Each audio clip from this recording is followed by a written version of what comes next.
নমস্কার বন্ধুরা, আজকে আমি আপনাদের সাথে শেয়ার করব একদম অনুষ্ঠান বাড়ির স্টাইলে এঁচোড়ের দারুণ একটি রেসিপি। অনুষ্ঠান বাড়িতে এঁচোড় চিংড়ির যে স্বাদ পাওয়া যায়, আজ সেই একই স্বাদ বানাবো ঘরে। চলুন তাহলে দেরি না করে রেসিপি শুরু করি। প্রথমে আমি একটি এঁচোড়কে ছোট ছোট টুকরো করে কেটে ধুয়ে নেব। আর লাগছে চিংড়ি মাছগুলোকেও ভালো মতো ধুয়ে পরিষ্কার করে নিয়ে এদিকে এঁচোড় চিংড়ির জন্য সমস্ত মশলা তৈরি করে নিয়েছি। লাগছে পেঁয়াজ কুচি, জিরে, টমেটো কুচি, আদা রসুন, কাঁচা লঙ্কা, আর লাগছে কিছুটা পোস্ত, চারমগজ, আরও কিছুটা পেঁয়াজ কুচি লাগছে। এবারে সমস্ত মশলাগুলো একে একে শিলে বেটে নেব। শিলে বাটা মশলা এই তরকারিটি রান্না করলে খুবই ভালো হয় খেতে, তাই আপনারা অবশ্যই শিলে বেটে এই রান্নাটি করার চেষ্টা করবেন। এবারে কড়াইয়ে কিছুটা সর্ষের তেল গরম করে নুন হলুদ মেখে রাখা চিংড়ি মাছগুলোকে হালকা লাল করে ভেজে নেব। খুব বেশি কড়া করে ভাজবো না, তাহলে চিংড়ি মাছগুলো শক্ত হয়ে যাবে। মাছগুলো কিছুক্ষণ নাড়াচাড়া করে হালকা লাল করে ভেজে নিয়েছি, এবারে তুলে নেব। ভাজা চিংড়ি মাছগুলোকে তুলে নেওয়ার পর ওই তেলের মধ্যেই ডুমো করে কেটে রাখা আলুগুলোকে সামান্য নুন ও হলুদ দিয়ে ভেজে নেব। বেশ কিছুক্ষণ ধরে আলুগুলোকে হালকা লাল করে ভেজে নিয়েছি, এবারে তুলে নেব।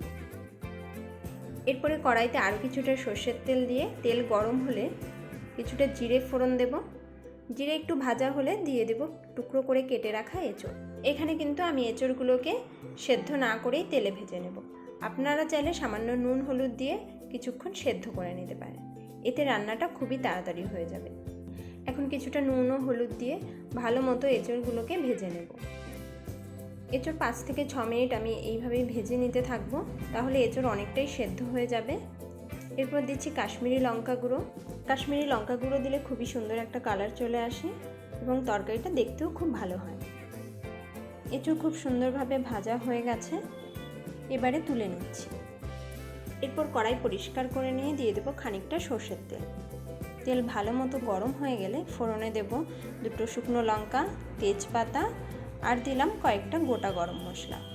এখন মশলা একটু ভেজে নিয়ে মশলা থেকে সুন্দর গন্ধ ছাড়তে শুরু করলে দিয়ে দেব কুচনো পেঁয়াজ। পেঁয়াজটাকে একটু ভাজতে থাকবো। পেঁয়াজকে একটু ব্রাউন হওয়া পর্যন্ত ভেজে নেব। খুব সুন্দরভাবে পেঁয়াজ ভেজে নিয়েছি, এবার দিয়ে দিলাম পেঁয়াজ বাটা। পেঁয়াজ বাটা একটু ভেজে নিয়ে দিয়ে দিচ্ছি আদা রসুন বাটা। আদা রসুন বাটা সব কিছুর সাথে একটু ভালো মতো মিশিয়ে একটু কষে নেব। এরপর দিয়ে দিচ্ছি জিরে ও কাঁচা লঙ্কা বাটা। সব মশলাগুলোকে খুব ভালো মতো কষতে থাকবো।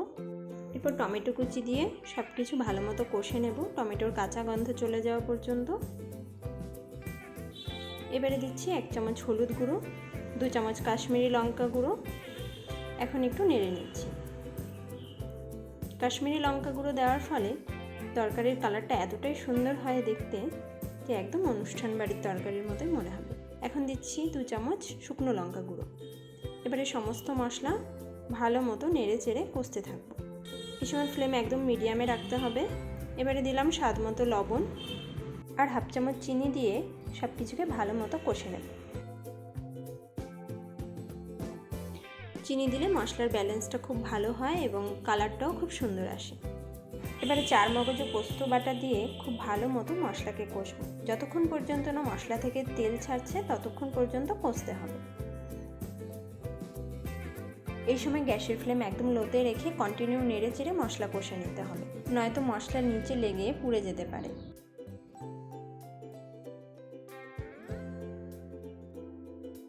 বেশ কিছুক্ষণ নেড়ে চেড়ে মশলা কষে নেওয়ার পর মশলা থেকে খুব সুন্দরভাবে তেল ছাড়তে শুরু করেছে। আর একটু নেড়ে নিচ্ছি।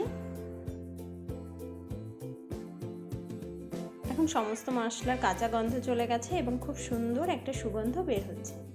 এই পর্যায়ে দিয়ে দেব ভেজে রাখা এঁচোড়গুলোকে দিয়ে মশলার সাথে খুব সুন্দরভাবে কষে নেব। কিছুক্ষণ নেড়ে চেড়ে কষে নেওয়ার পর দিয়ে দিচ্ছি ভেজে রাখা আলু। ভাজা আলুগুলোকে সব কিছুর সাথে মিশিয়ে আবার একটু কষতে থাকবো। এদিকে তরকারিতে দেওয়ার জন্য কিছুটা জল গরম হতে বসিয়েছি। মশলার সাথে আলু এঁচোড়কে কিছুক্ষণ কষে নিয়ে দিয়ে দেব ভেজে রাখা চিংড়ি মাছ। এবারে চিংড়ি মাছকে সব কিছুর সাথে খুব ভালো মতো মিশিয়ে আবারও কিছুক্ষণ কষে নেব। অনেকটা সময় নিয়ে যেহেতু এঁচোড়, আলু ও চিংড়ি মাছ মশলার সাথে খুব সুন্দরভাবে কষে নেওয়া হচ্ছে, এর ফলে তরকারির টেস্ট দ্বিগুণ হবে। আপনারা অবশ্যই বাড়িতে একবার এই রেসিপিটি ট্রাই করবেন, দেখবেন বাড়ির সকলেরই খুবই পছন্দ হবে। দেখুন খুব সুন্দরভাবে কষে নেওয়া হয়ে গেছে। এবারে অ্যাড করব গরম জল। আমি এখানে একটু বেশি পরিমাণে জল ব্যবহার করছি, যেহেতু এঁচোড় সেদ্ধ করে নেওয়া হয়নি। আপনারা যদি এঁচোড় সেদ্ধ করে নিয়ে থাকেন তাহলে ঝোল যতটা রাখতে চান সেই পরিমাণ অনুযায়ী জল ব্যবহার করবেন। এখন একটু নেড়ে নিয়ে ঝোল ফুটিয়ে নিচ্ছি। 2 থেকে 3 মিনিট ঝোল ফুটতে দেব। ঝোল ভালো মতো ফুটে গেছে, এবার 5 মিনিটের জন্য ঢেকে রাখবো। 5 মিনিট পর ঢাকা খুলে নেড়ে নিয়ে আবারও ঢেকে রেখে দেব। এইভাবে বারে বারে ঢেকে ঢেকে রান্না করলে তরকারির স্বাদ খুবই ভালো আসে এবং এঁচোড় ও আলু খুব সুন্দরভাবে সেদ্ধ হয়ে যাবে। এই পদ্ধতিতে এঁচোড় রান্না করলে একটু সময় লাগবে ঠিকই, কিন্তু তরকারির স্বাদ এতটাই টেস্টি হয় যে একবার না বানিয়ে খেলে বুঝতেই পারবেন না। এদিকে বেশ কিছুক্ষণ ঢাকা চাপা দিয়ে রান্না করে নেওয়ার পর আলু প্রায় সেদ্ধ হয়ে গেছে আর এঁচোড়ও সেদ্ধ হতে অল্প বাকি আছে, তাই আবারও কিছুক্ষণ নাড়াচাড়া করে ঢেকে রাখবো যাতে এঁচোড় ও আলু খুব সুন্দরভাবে সুসেদ্ধ হয়ে যায়। এখন ঢাকনা খুলে একটু নেড়ে নিতে হবে। গ্যাসের ফ্লেম একদম মিডিয়ামে রেখে কিছুক্ষণ নেড়ে চেড়ে রান্না করে নেব। দেখুন বন্ধুরা কতটা সুন্দর লোভনীয় কালার এসছে। রান্না প্রায় শেষের দিকে। এখন ওপর থেকে কিছুটা ঘি ও গরম মশলা ছড়িয়ে 2 থেকে 3 মিনিট ঝোল ফুটিয়ে নামিয়ে নিলেই আমাদের আজকের রেসিপি অনুষ্ঠান বাড়ির স্টাইলের এঁচোড় চিংড়ি পরিবেশনের জন্য একদম তৈরি। তো বন্ধুরা দেখলেন তো কত সহজেই বাড়িতেই অনুষ্ঠান বাড়ির মতো এঁচোড় চিংড়ি তৈরি করে নেওয়া যায়। স্বাদে গন্ধে এই এঁচোড় তরকারি অনুষ্ঠান বাড়ির এঁচোড় তরকারি থেকে কোনো অংশে কম নয়।